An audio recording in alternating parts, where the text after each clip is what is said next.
Number उपलब्ध आहेत तेवढ्यांना सगळ्यांना ते कालही फोन लावतात, आजही दिवसभर फोन लावतील की 2 नोव्हेंबरला 2025 रोजी दुपारी 12 वाजता तुम्ही सगळ्यांनी अंतरवालीत या. मग ते सगळ्या संघटनेचे राष्ट्रीय अध्यक्ष असतील, संस्थापक असतील, त्यांचे पदाधिकारी असतील, अभ्यासक असतील, कुणी आमदार असेल, कोणी माजी आमदार असेल, कोणी माजी मंत्री असेल, शेतकऱ्यांसाठी कोणी माजी खासदार असतील, शेतकरी संघटनेचे कोणी पक्ष असतील, त्यांना सगळ्यांना ते सन्मानपूर्वक निमंत्रण देतील. फोन नाही उचलला तर त्यांना मेसेज टाकतील की तुम्ही या. पण ते सगळे येतील अशी 100% आम्हाला आशा आहे की आमच्याच वतीनं त्यांना सगळ्यांना ते निमंत्रण देतात. आणि आम्हाला आशा आहे की ते शेतकऱ्यासाठी आयुष्य घातलंय.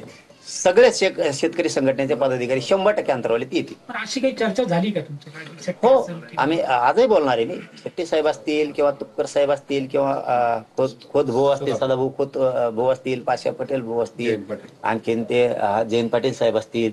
त्याच्यात आता मला हे ओळखीचे नाही आहेत.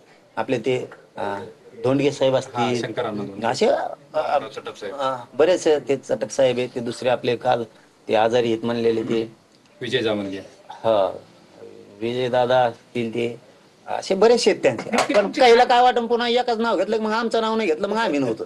त्यामुळे त्याला फड्यात पडतच नाही. सगळे सन्माननीय शेतकरी संघटनेचे अध्यक्ष जिथपर्यंत माहिती आहे तिथपर्यंत आम्ही फोन लावतो आणि त्यांना निमंत्रित करतो. आणखीन कोण कोण प्रहार संघटनेचे असतील, सगळे ते संस्थापक अध्यक्ष, आमदार कडू भाऊ असतील, जे काय असतील ना, ते सगळ्यांनाच ते शिष्टमंडळ फोन लावतो. तुमची जी चर्चा झाली त्यांच्यासोबत ती नेमकी कोणत्या प्रश्नावर झाली? नाही हो, करायची आता झाली नाही. आता चर्चा करायची 2 तारखेला आम्हाला सविस्तर की कोणत्या मागणीविषयी आपल्याला लढायचंय आणि जिंकायचं. कारण बार बार शेतकऱ्याला पळून मजा नाही. शेतकरी पूर्ण ताकद ओतणारी दाद, त्याच्यात जेवढी क्षमता आहे ना, शेतकरी तेवढी क्षमता या आंदोलनात दाखवणार आहे. अर्धे लोक आंदोलनात राहणार आहेत कुटुंबातले आणि अर्धे लोक शेतात. म्हणजे कामही बुडणार नाही, आंदोलनही थांबणार नाही. एका घरात 4 लोक असले तर 2 आंदोलन, एका घरात जर 15 लोक असतील तर 7 तिकडं 7-8 शेतात. कोणाच्या घरात 2 असतील तर 1 आंदोलनात 1 शेतात कामासाठी. इतक्या ताकदीची लढाई होणार.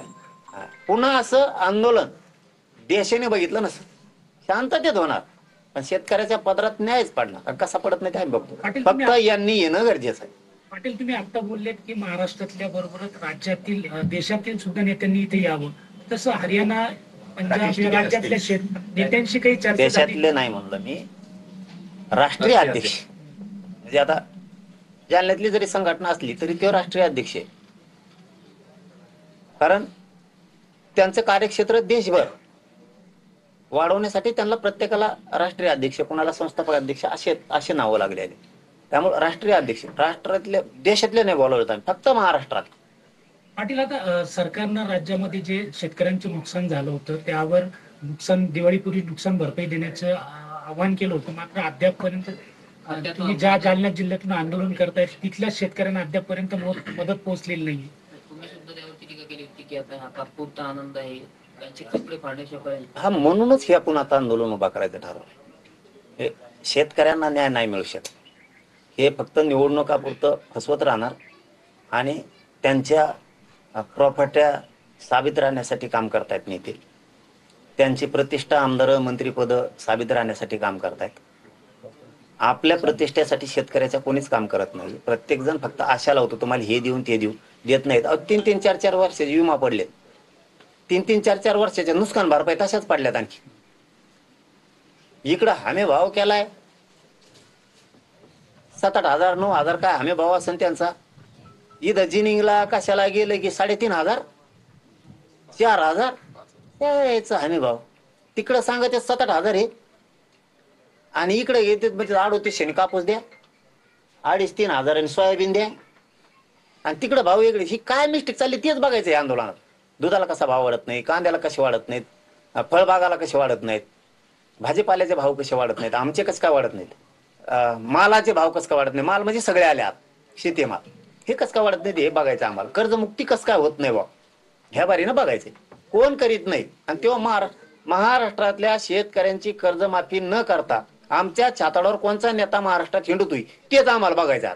तो महाराष्ट्रात कसं काय हिंडतो, म्हणजे आमची इज्जत घालून तो महाराष्ट्रात हिंडतो का? यांच्या 1000-1000 कोटीच्या प्रॉपर्टी झाल्यात. आमचं आता पावसात सगळं वाहून गेलं, उद्ध्वस्त आयुष्य झालं शेतकऱ्यांचं. त्याच्यामुळे शेतकऱ्यांनी ना आता यांना नीट करण्याचे दिवस आले. एकाही महाराष्ट्रातल्या शेतकऱ्यांनी बॅलेट पेपर आपल्या गावात लावून द्यायचा नाही. आपल्या मागण्या झाल्याशिवाय ते निवडणुका फेवडणुका तिकडे खड्ड्यात गेल्या. म्हणजे आपल्याला काय रिश आहे का त्यांना निवडून आणायची, निवडणुका घ्यायची? आणि आपल्या लेकरा बाळांचं काय?